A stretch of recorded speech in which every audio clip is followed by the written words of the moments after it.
In this video, we will learn what are pie charts and how to draw pie charts. A pie chart is useful when you want to show relative proportions or contributions to a whole. A pie chart can use only one data series. Pie charts are most effective with a small number of data points.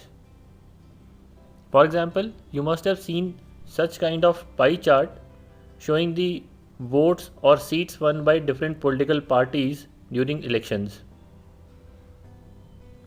Generally, a pie chart should not use more than 5 or 6 data points, that is, slices. A pie chart with too many data points can be very difficult to interpret. In this simple example here, I have the units sold of different products in this table, and I am creating a pie chart showing the contribution of each of these products to the total. So you can see the largest contribution is this orange slice, which represents pants, which has a value of 1082. It is very difficult to read this pie chart because it has missing data labels. I do not know what is the contribution of each individual product to the total. So I would like to add the data labels. But before that, let me tell you how to create this chart first. I'll delete this, select the table, go to insert, recommended charts, and you can see that Excel is itself recommending this pie chart. If you do not find the pie chart option in the recommended charts option, you can always go to this symbol which is representing pie charts, and you can select a pie chart there. So I have this pie chart. I want to add data labels. I'll click on this plus button and add data labels. So now you can see that it is by default coming at the center. You have the option of changing the position of these data labels. If you want it to come outside, you can select outside end, or if you want it as a data call out, you can use that. But these are still numerical values.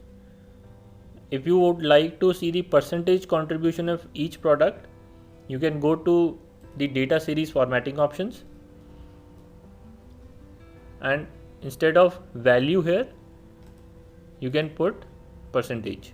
So you can see 48% of the total sales was contributed by pants product.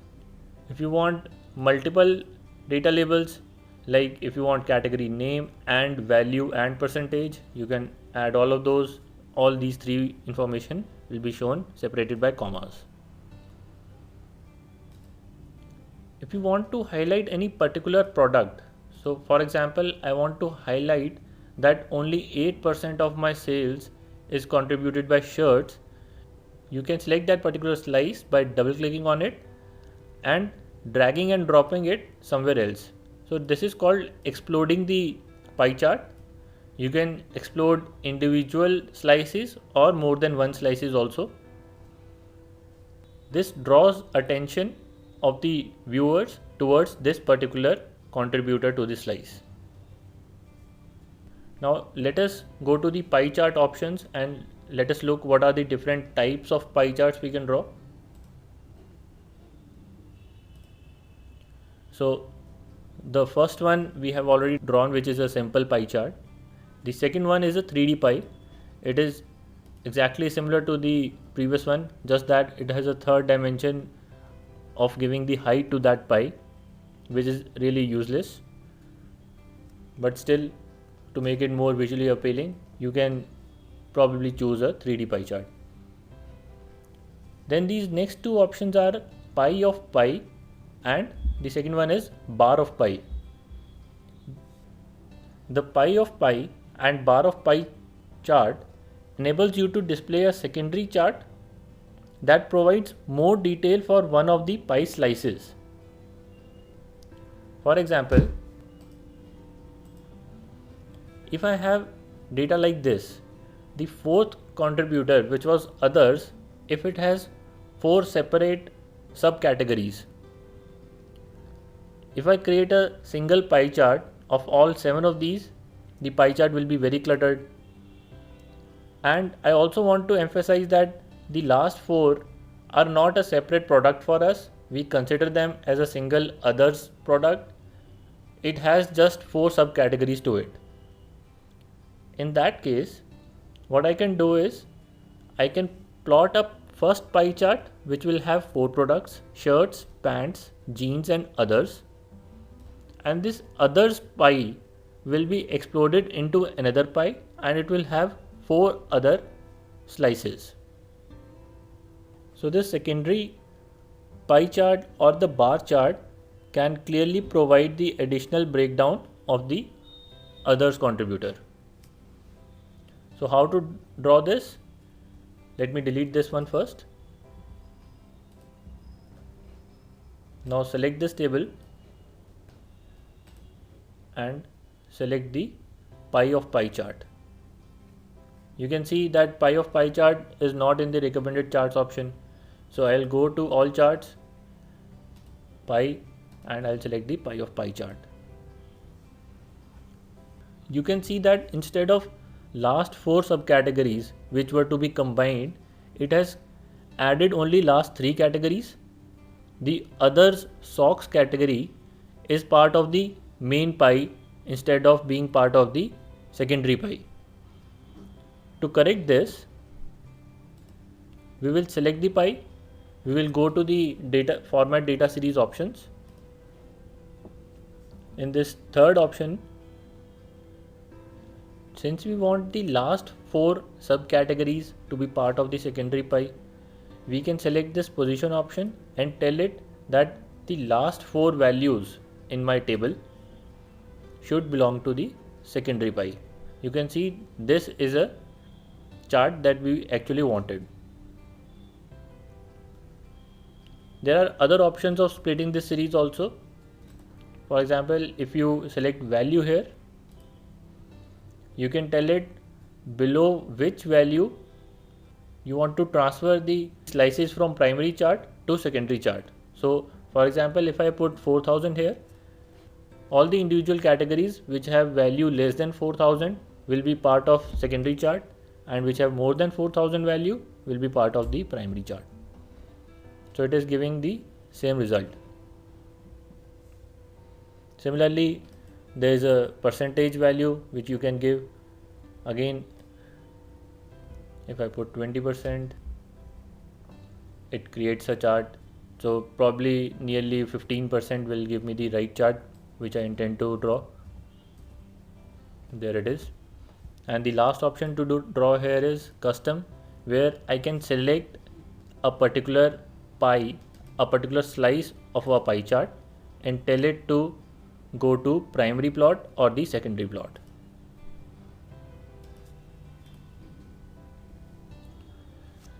Similar is the bar of pie chart.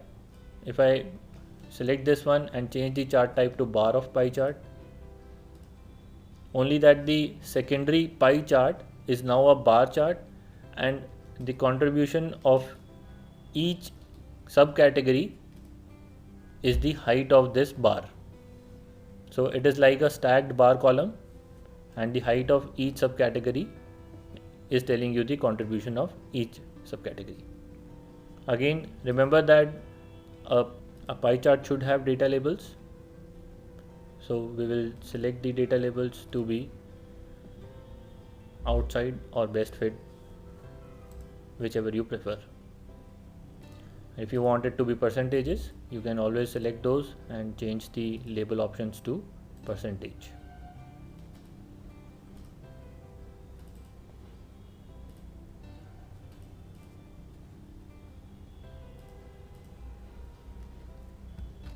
The last option in the pie charts is a donut chart. A donut chart is similar to a pie chart, but it has two differences. One is that it has a hole in the middle, and second is that it can display more than one series of data. In this example, I have two data series. one for the year 2018 and the other for year 2019, and I want to plot the contribution of my products to the total sales in these 2 years. How is the contribution changing for each product? So instead of creating two different pie charts, I have created a single donut chart. You can see that the inner circle is giving me the contribution of products of 2018 year, and the outer one is giving the contribution of 2019 year. And from this pie you can see that contribution of shirts has increased. For pants I'm not really sure because the baseline has moved, so I'm not really sure whether it has increased or not. Probably if I add data labels I'll be able to compare. Same goes with the other categories. So although this looks visually appealing, it is very difficult to compare the contribution of products using a donut chart, and instead of this a stacked column chart will be a much better choice. So let us see how to draw this one. We'll delete, select the table, go to insert, and you can see that by default Excel is telling you the column charts. Instead of this we are drawing a donut chart. So this is a donut chart. Okay, here's the donut chart. You can add data labels again by clicking this plus sign. So click on this. You have your data labels. You can position them, change the position of these data labels to make them more readable. However, since we already have a lot of categories, this chart is going to be cluttered and there is no way this will look good. In the formatting options, you can change the width of these rings. You can do that by right clicking any of these and opening the formatting options, and then you can reduce the donut hole size to make these rings thicker. You can also change these numbers to percentages by similarly going to the label options and changing values to percentages. So although this type of chart should be used very sparingly, we have covered the donut charts just so that you know how to draw one.